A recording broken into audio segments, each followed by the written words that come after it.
അപ്പം എന്നൊരു വാട്ടയിറ്റിൻ്റെ ഡേ ആയാലോ? ഇന്നും മാൻ്റെ സ്പെഷ്യൽ നൂലപ്പവും കടലക്കറി ആയിരുന്നു. അതിൻ്റെ കൂടെ ചായ ഉണ്ടായിരുന്നു. അപ്പോൾ നൂലപ്പവും കടലക്കറിയൊക്കെ കഴിച്ച് രാവിലെ തന്നെ അതണ്ട് കംപ്ലീറ്റ് ആക്കി. ചായ കൂടെ കഴിഞ്ഞ് കിച്ചണിക്ക് പോയി നോക്കിയപ്പോഴാണ് ഇമ്മ ചിക്കനൊക്കെ മസാല തേച്ച് വെച്ചേക്കണേ. അതൊക്കെ കഴിഞ്ഞ് ഒരു 10 മണിയായപ്പോൾ മാംഗോ ജ്യൂസ് കുടിച്ചിട്ടൊരു ഗ്ലാസ്. പിന്നെ എൻ്റെ ടേബിളിന്മേൽ ഇമ്മ മാങ്ങ കാര്യങ്ങളൊക്കെ കട്ട് ചെയ്ത് വെച്ചേക്കണം. അപ്പോൾ അതിന് 2 പീസ് എടുത്ത് കഴിച്ചു.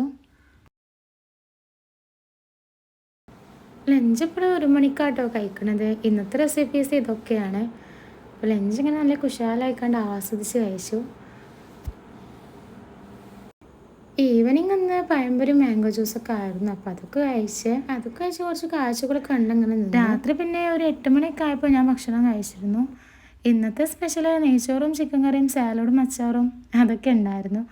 അപ്പോൾ അങ്ങനെ നെയ്ച്ചോറ് കാര്യങ്ങളൊക്കെ കഴിച്ച് ഇതൊക്കെ കഴിഞ്ഞാൽ ഒന്ന് മയങ്ങാലം വെച്ച് വേഗം സ്ഥലം വിട്ടു. അപ്പം ഇന്ന് ഇത്രയൊക്കെ ആയിട്ടാണ് കഴിച്ചത്. അപ്പോൾ ഓക്കേടാ, ബൈ.